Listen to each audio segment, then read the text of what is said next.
Hey guys, how is your day going? I'm having a wonderful day. Today I am continuing with my Michael Jackson discography journey, and we made it to the year 1991 when he put out his 8th studio album called Dangerous.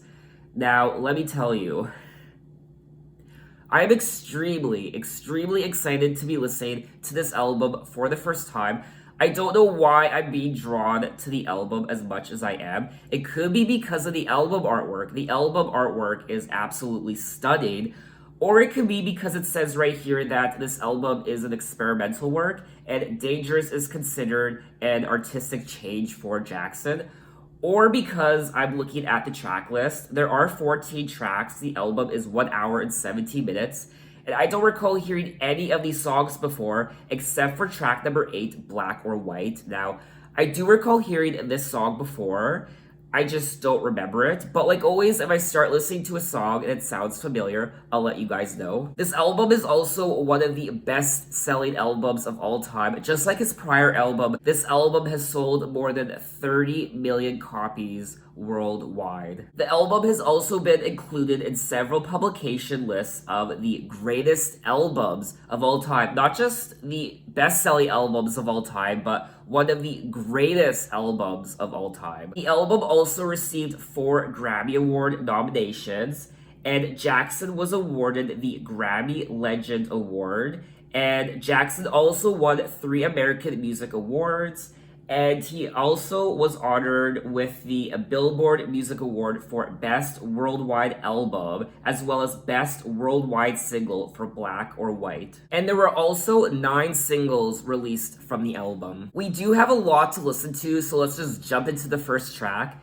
Track number 1, Jam.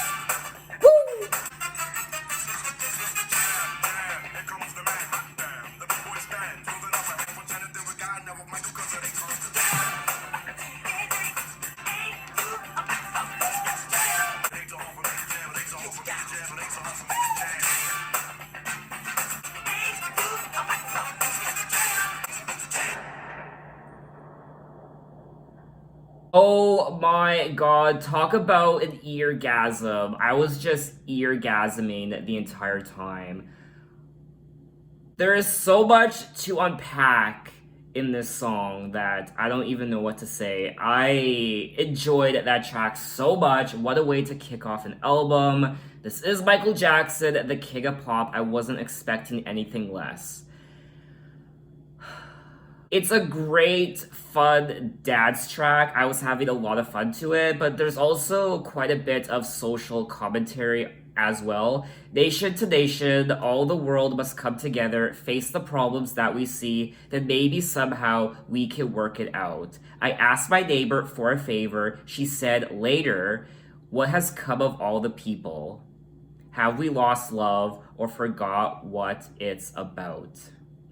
Very relatable even today in 2020. And then he goes on to say, false prophets cry of doom. What are the possibilities? I told my brother, there will be problems, time and tears for fears. We must live each day like it's the last. Go with it. Jam. I feel like he's saying that even though there is so much chaos happening in the world, we still have to live each day like it's the last. And we must continue to dance and to jam. I will also say the production of this song was top-notch. I was not expecting that, and I was pleasantly surprised. I also really enjoyed the rapping parts in the song as well. Got with Janet, then with Guy, now with Michael, cause it ain't too hard to jam. Now, Jam was the 4th single off the album, and it says here that Michael Jackson explains that jamming, the joy of music and dance, is his preferred method of temporarily escaping worldly issues.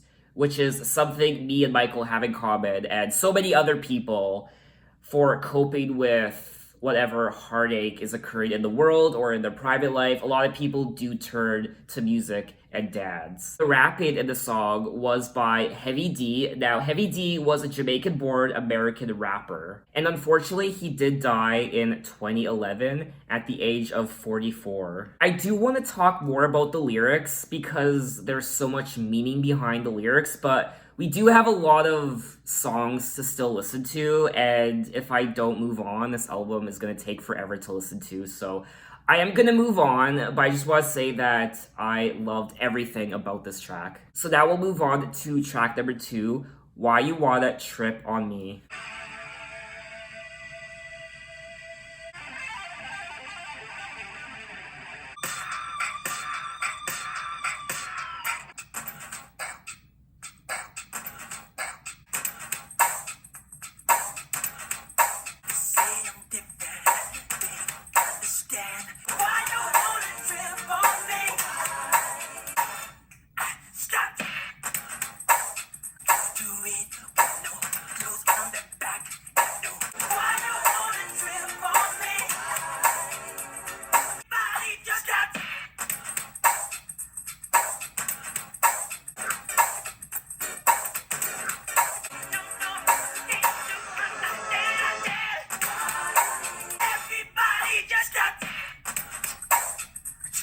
Alrighty, that was track number 2, Why You Wanna Trip On Me, and the production on this album is just a treat to listen to. I don't use that word a lot, but it really is an honor to listen to this album.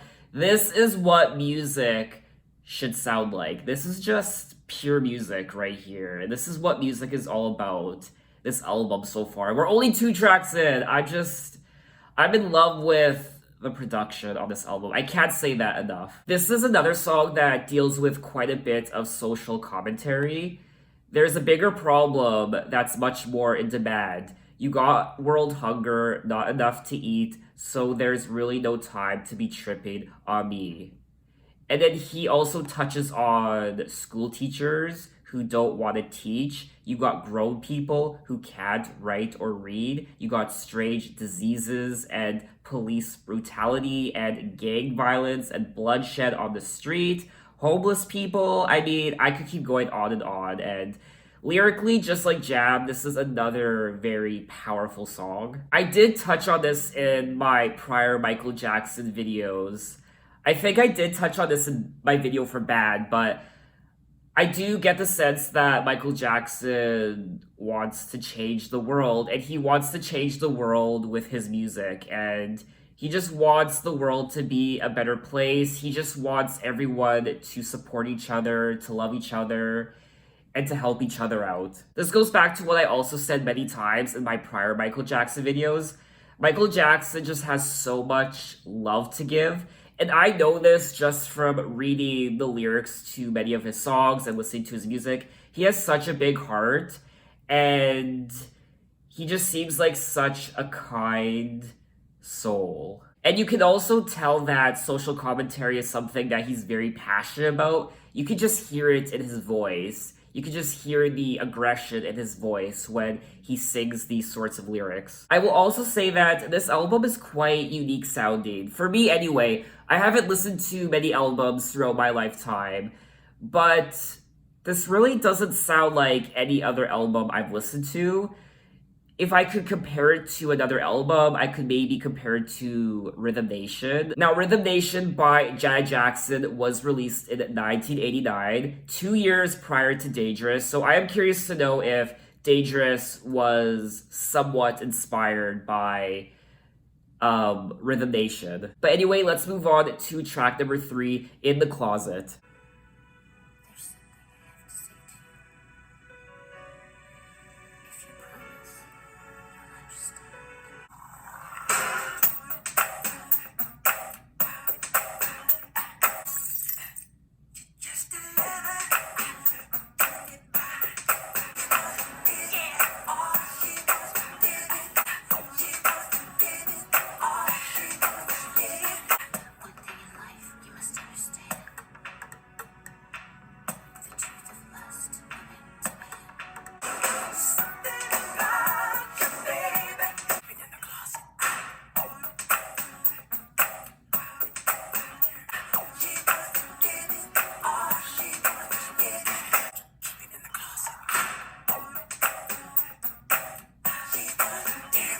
Okay, that was track number 3, In the Closet, and this was another great song that I really enjoyed listening to, especially the production. Of course, the production is just top notch on this album.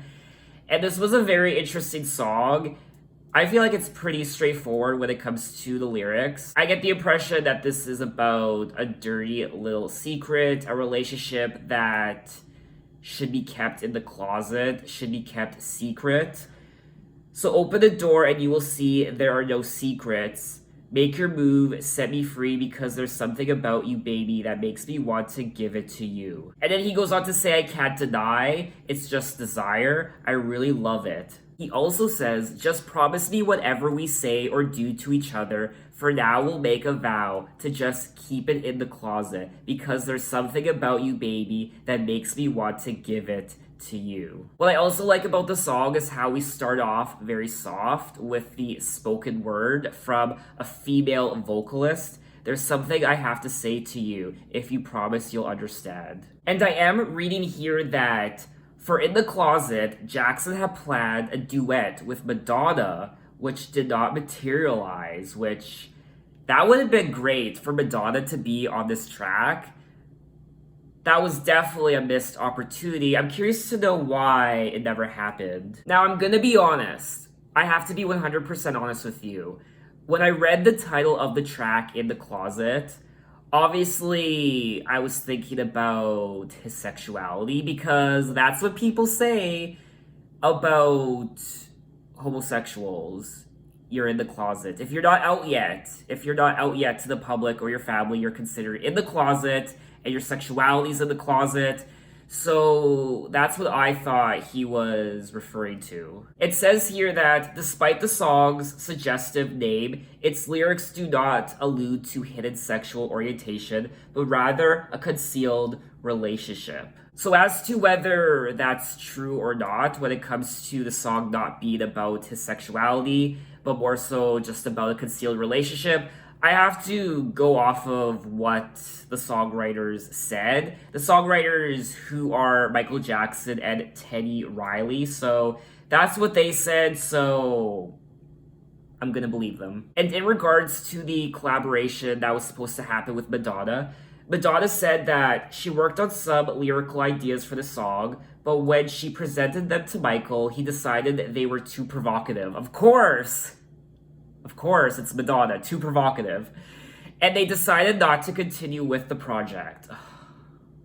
Now, one has to remember 1991 was an interesting transition for Madonna because it was between her Like a Prayer era and her erotica era. I believe this was during her Vogue era, I'm Breathless, the soundtrack. So it was a very provocative time for Madonna, also Justify My Love, so that was definitely a missed opportunity. I will say though, even though the song is supposedly about a secret, hidden, heterosexual relationship, I feel like a lot of gay people can relate to the song. They would just switch the female lover in the song with another man because it is a very relatable song, not just to heterosexual people who are maybe, what's the word? Oh, I can't think right now. Adultery, that is what I'm looking for. Adultery in a heterosexual relationship.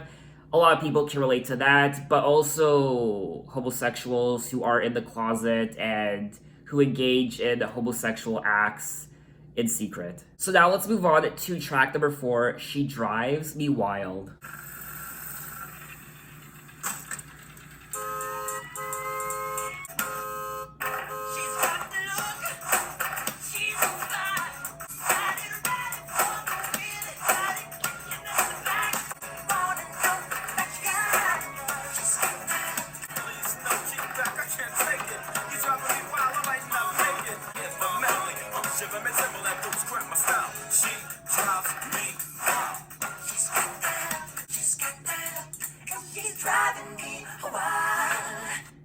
Okay, that was track number 4, She Drives Me Wild, and I really liked this song. I like the production once again. I will say though, out of the 4 songs I've listened to already, this one's probably my least favorite, but that's not to say I didn't like the song. I still liked it, and the production once again was top notch, but This just isn't my favorite song on the album so far. 4 tracks into the album. This is a nice continuation of track number 3, In the Closet. He is once again singing about this woman.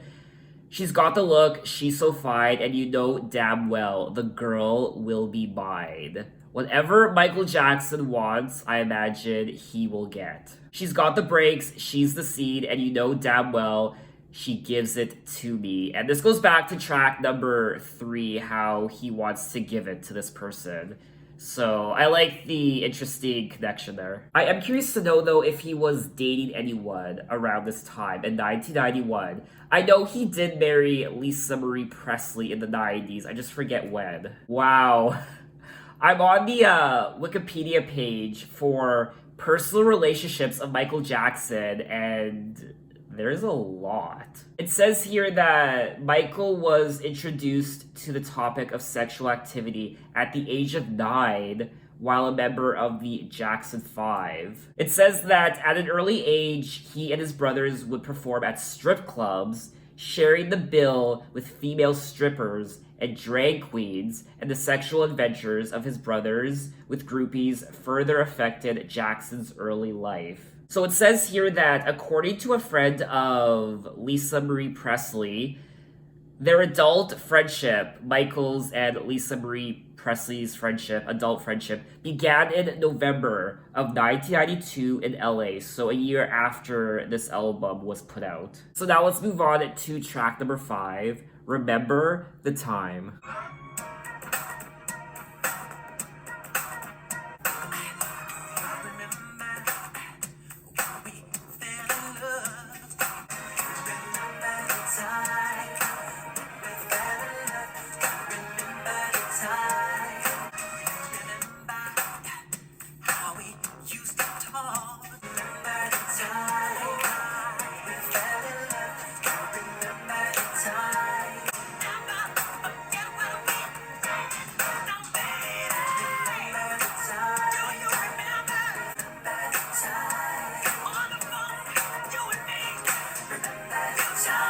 Alrighty, that was track number 5, Remember the Time, and this song sounds vaguely familiar, especially the chorus. I feel like I've heard this song before, but at the same time, it sounds very new and fresh, so I don't know, I probably heard it before way back when, but I really enjoyed it. He is reminiscing in the song, Remember the Time. Do you remember when we fell in love? We were young and innocent then. Do you remember how it all began? It just seemed like heaven, so why did it end? So he's going all the way back to when he first met this person. Do you remember the time when we fell in love? When we first met girl? Do you remember the time? I really want to know who the person is that he's singing about in this song.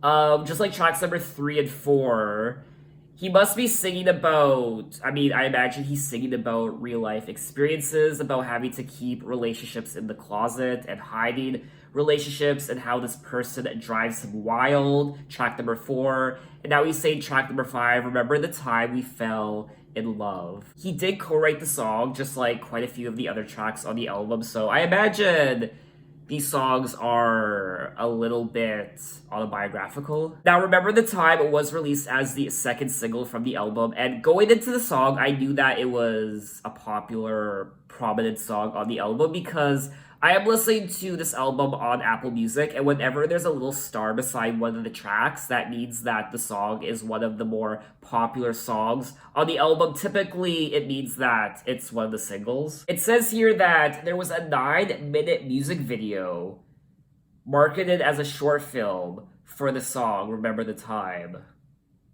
Wow. This makes me even more excited now to go on my Michael Jackson music video journey, which I will be doing probably starting in January once I'm done listening to all his albums. The song also only reached number 3 on the Billboard Hot 100, so it was really close to hitting that number 1 spot. So overall, I really enjoyed the track, and I'm just in love with this album so far. So now let's move on to track number 6, Can't Let Her Get Away.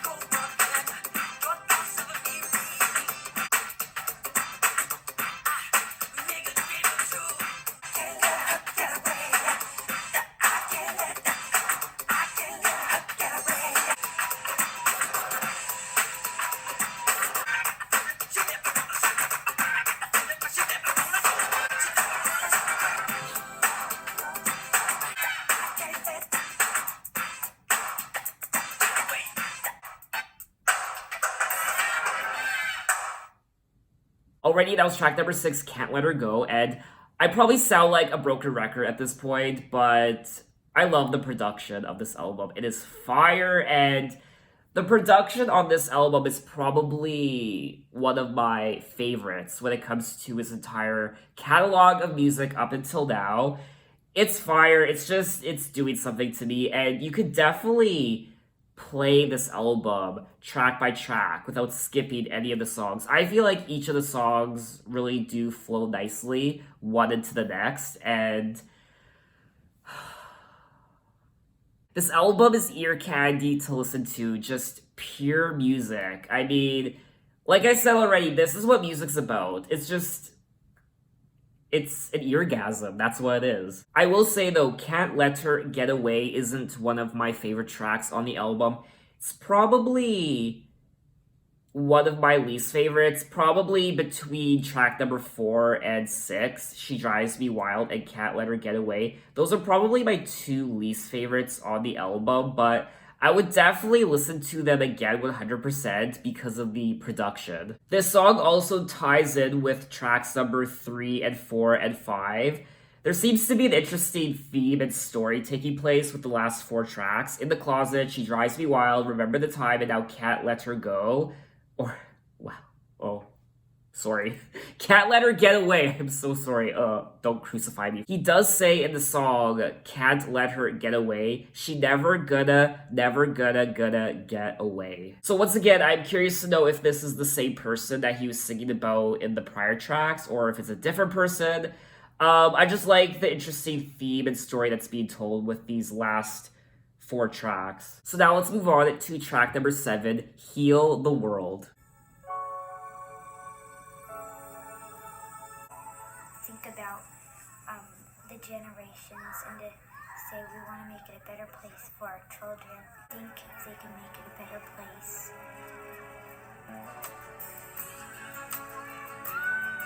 There's a place in your heart, and I know that it is love. There are ways to get there if you care enough for the living. Build the world, make it a better place. There are people dying if you care enough for the living. Build the world, make it a better place. Build the world for you and for me and the end time to embrace.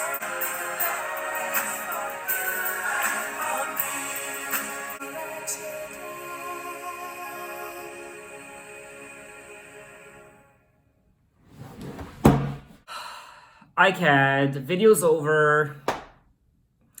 Video's done. This song touched my soul. Definitely 100% one of the most powerful songs he's ever recorded, and I mean, I could talk about the lyrics, but I mean, they're so beautiful and it's pretty self-explanatory. Make a better world for our children, for you and for me and the entire human race. There are people dying if you care enough for the living. Make a better place for you and for me. And the dream we were conceived in will reveal a joyful face. And the world we once believed in will shine again in grace. One of the most emotional parts of the song for me was the very beginning where a child is saying the lyrics. They're saying, think about the generations and say we want to make it a better place for our children and our children's children so that they know it's a better world for them. And then the very end of the song, the child returns once again to sing the lyrics alongside Michael Jackson and that choir, and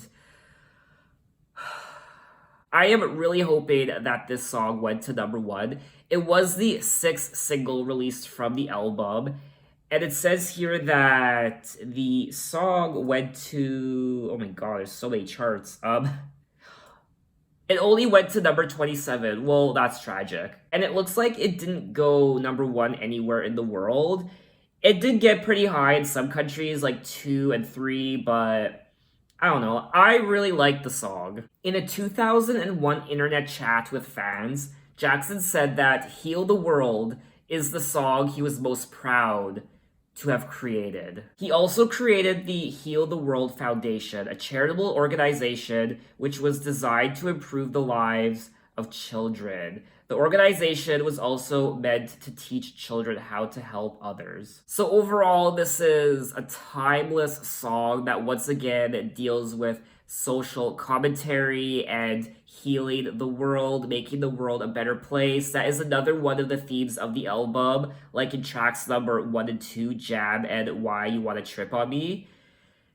Just a great song and one of my favorites from the album. I absolutely love Michael Jackson's writing on so many of these songs, not just on this album, but his prior albums as well. He just has so much to say and he has such a big heart, and he just wants to make the world a better place than what it is. He is talking about all these serious issues, but with his music, I always feel like there's a sense of optimism and that there's a light at the end of the tunnel and that everything's just temporary and everything will get better if we could just come together as one. So now let's move on to track number 8, Black or White.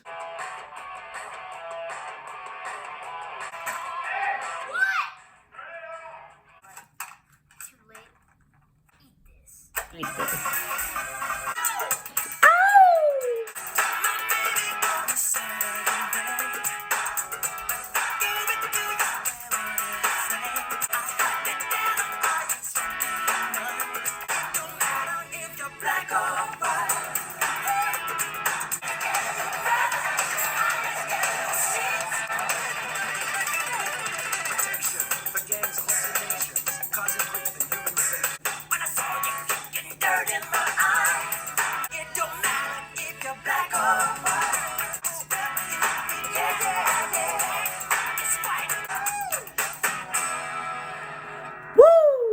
Yes, track number 8, Black or White. I don't remember the last time I heard this song. It's been so long, and definitely hands down one of my favorite tracks from the album. I love the guitar in this song, and I also really like the message. It don't matter if you're black or white. Why does it say it don't matter if you're black or white? Apple Music, I'm very disappointed in you. It don't matter of you're black or white. No. It's not about races, just places, faces. Where your blood comes from is where your space is. I've seen the bright get duller. I'm not going to spend my life being color. This is another song where I really enjoyed the commentary. He's talking about racism and how it doesn't matter if you're black or white. I don't want to get too much into it when it comes to the music video because I haven't seen the music video yet, but it says here that controversy was generated concerning the last 4 minutes of the original music video. It also says here that the song's main riff, played by Bill Bottrill, I'm sorry if I mispronounced his last name, is often incorrectly attributed to Guns N' Roses guitarist Slash. That was one of my favorite parts of the song, was the guitar riff. I really loved the song and it's one of my favorites from the album. So now let's move on to track number 9, Who Is It?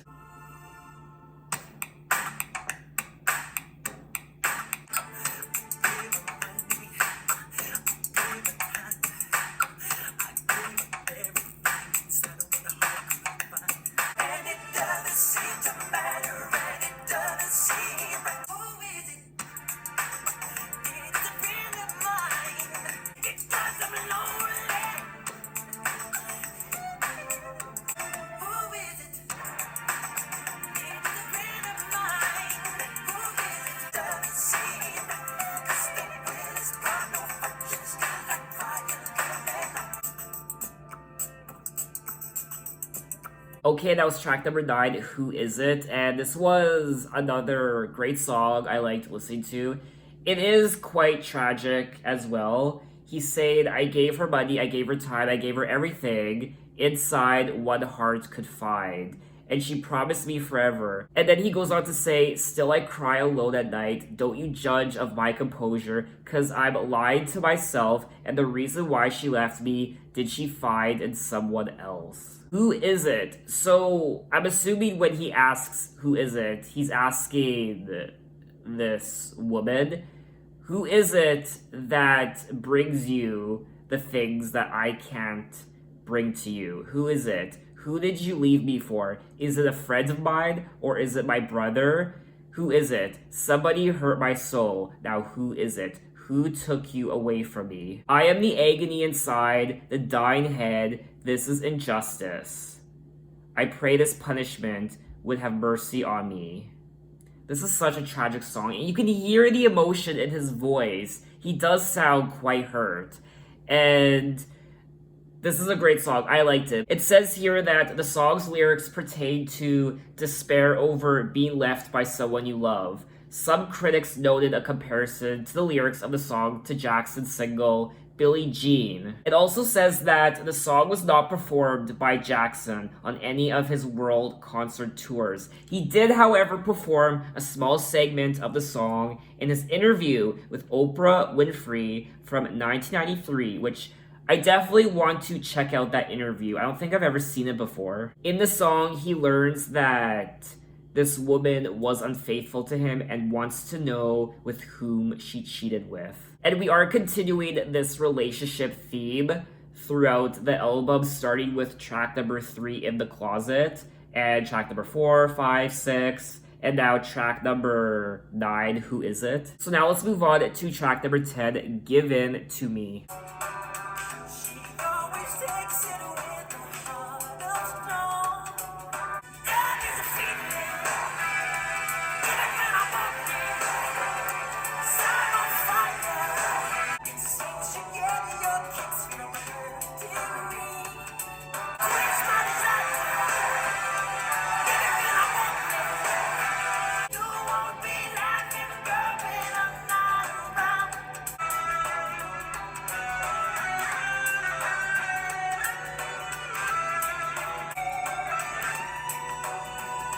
Try to tell me.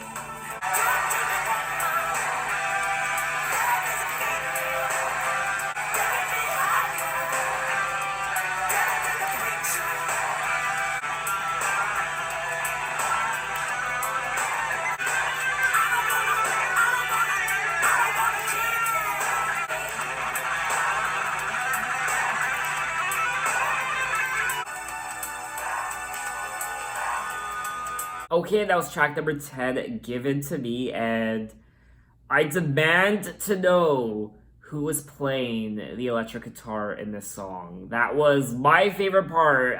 I love this song so much because of that guitar solo. Whoever was playing the guitar in the song, I need to know. Now, Given to Me was the 7th single from the album, and it says here that stylistically, Given to Me is a rock hard ballad that featured Guns N' Roses guitarist Slash.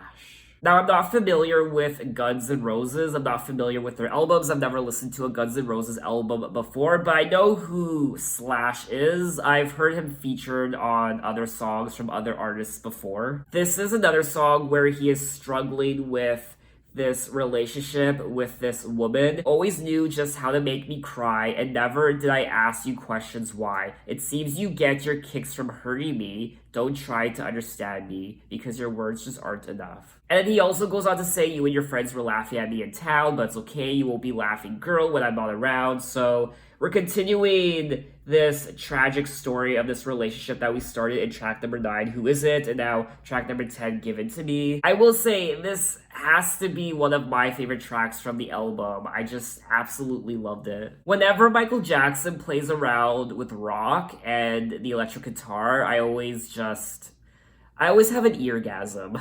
So now we're gonna move on to track number 11, Will You Be There? Now this is Michael Jackson and the Cleveland Orchestra.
Honestly, this is one of the most powerful songs I've ever listened to. It took my breath away.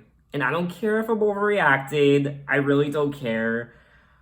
I This song touched me like no other song before. The last minute or so of the song when he was just talking, in my anguish and my pain, through my joy and my sorrow, in the promise of another tomorrow, I'll never let you part, for you're always in my heart. And then the first couple minutes of the song, the lead up into the song where he starts singing with the church choir.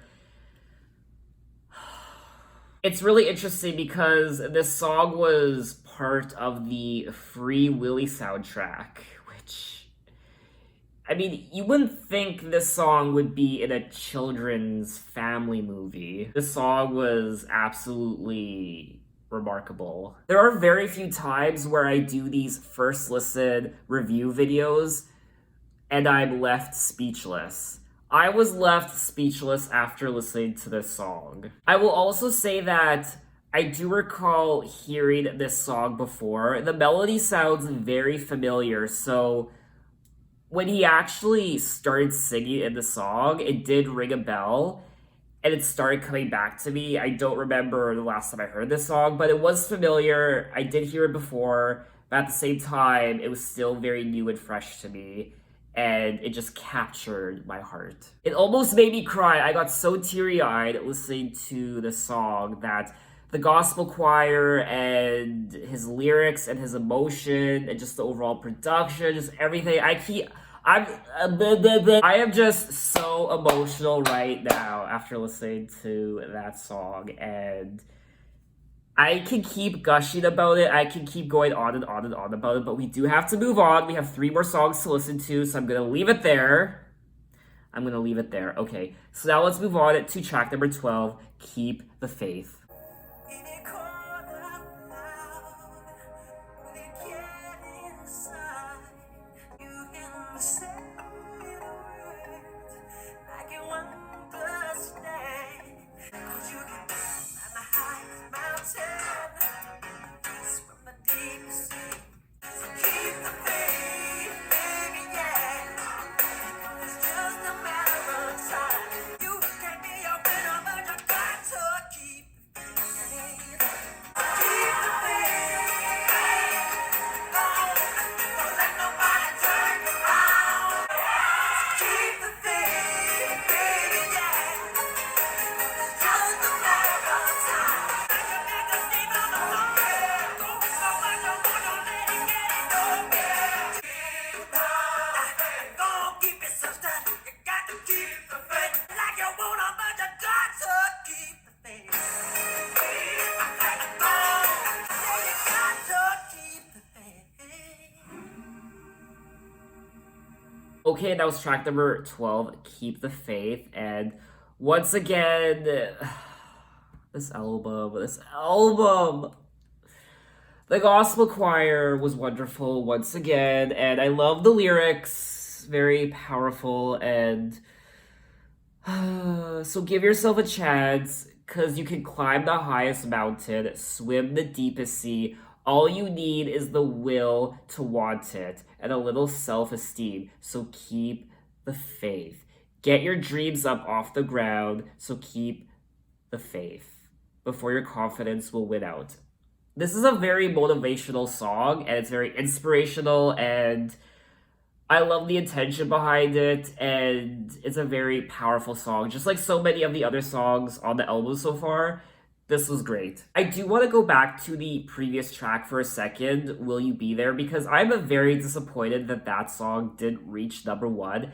If there was any song in the world to reach number 1, it would be this one, track number 11, Will You Be There. I mean, it's very heartbreaking that it didn't. It did reach number 7, but number 7, in my opinion, isn't enough. This should have been a number 1 hit. Now, it looks like Keep the Faith wasn't released as a single, which is a little disappointing because this was another great song. And let me just say, I don't really have a preference as to which part of the album I prefer. I love the first part, I love the second part. As a whole, I feel like this is a very consistent album, and there's something timeless about this album, like so many of his other albums as well. So now let's move on to track number 13, Gone Too Soon. Blazing across the evening sky, gone too soon. Like a castle built upon a sandy beach, gone too soon. Down with the rising of the moon.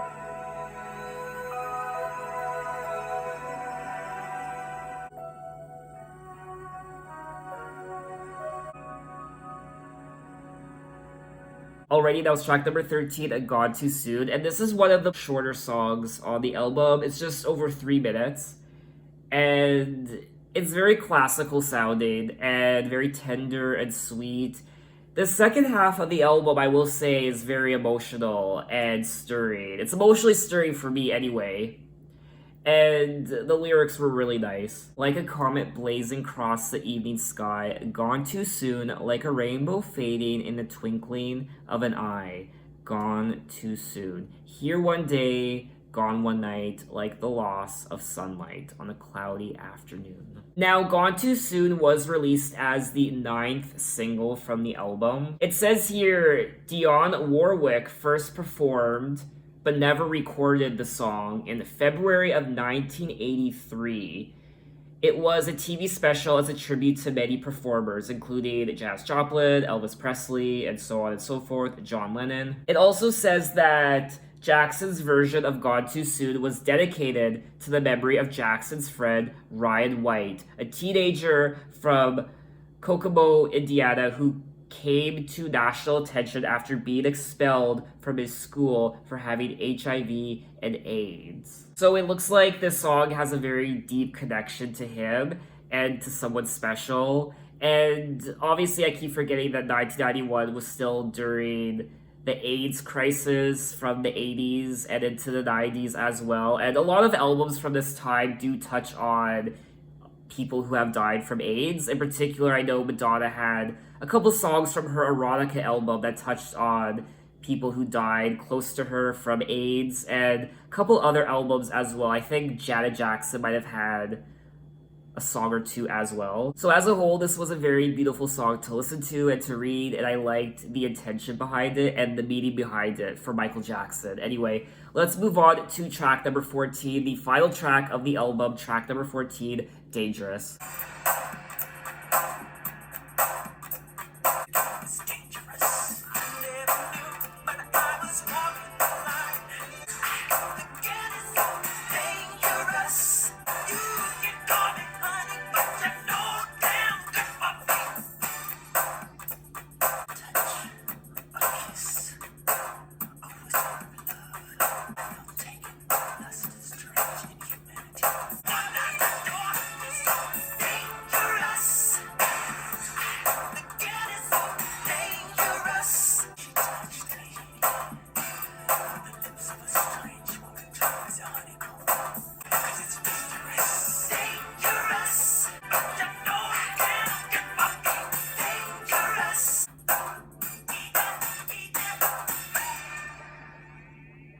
Already, that was track number 14, Dangerous, and I liked that he wrapped up the album with Dangerous and not a ballad, a slower song like Gone Too Soon or Keep the Faith. I also really liked how he sang the song. It was more so spoken word. It was like he was telling a story to the listener. The way she came into the place, I knew right then and there was something different about this girl. The way she moved, her hair, her face, her lines. The girl is dangerous, and this track is reminding me of some of his other songs on the album that I listened to earlier about this female, this woman who really was driving him crazy. So just like the rest of the album, I really did enjoy the song. It's not one of my favorites on the album, but I would definitely go back to it again. So that is all 14 tracks of Dangerous, and let me tell you, I was not disappointed. I enjoyed myself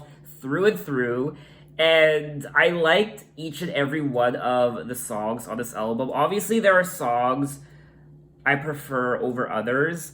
There's a couple I really didn't gravitate towards. There were a couple I probably wouldn't really listen to again. They didn't really stand out to me. But there are quite a few I remember and love. And overall, the production on this album for me was the highlight. I loved the production and the sounds.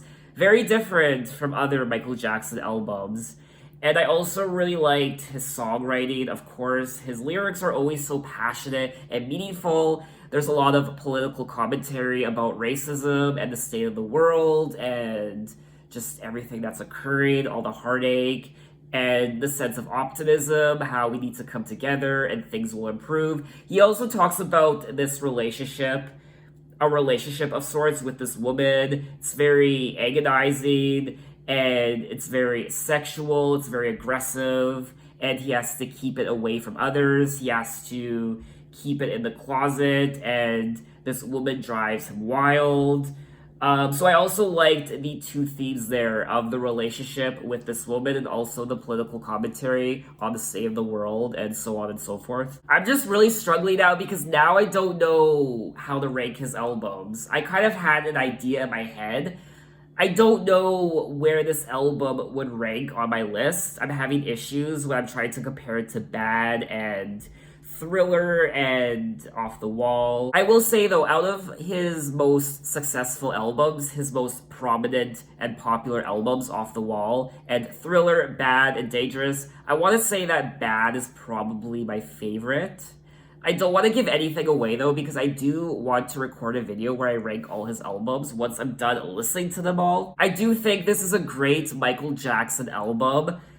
This album didn't receive as much praise as his other albums like Bad and Off the Wall and Thriller. So I don't know how Michael Jackson fans feel towards this album, but I really enjoyed it. I think it's a very strong album from Michael Jackson, and he did not disappoint me with this album. I thoroughly enjoyed myself. I loved everything about it. So what did you guys think of the album? What are your impressions? Where does this album rank on your Michael Jackson list? And how does this album compare now in 2020 to back then in 1991? Has it grown on you? Maybe you like it just as much. Maybe you don't like it as much now as you did back then. So how has this album aged? So I think that's all I wanted to say on the album. I feel like I could keep talking more about it, but this video is very long. Before editing, this video is 2 hours and 45 minutes. It's very long, so I think I'm gonna wrap it up now. So in my next Michael Jackson video, we'll be moving on to his History album. Now, a lot of you have been hyping up this album. A lot of you can't wait for me to listen to this album for the first time. So just like Dangerous, I am just as excited to listen to his History, Past, Present, and Future Book 1 album released in 1995. So once again, leave your impressions of the album in the comments, and yes. So thanks for watching, guys. You can find me on Instagram, you can find me on Twitter, you can message me, you can tell me other artists I should check out. I'm open to any artists from any decade. You can find me on Apple Music, you can check out my playlist, and so on and so forth. So thanks for watching, and I will see you next time. Take care.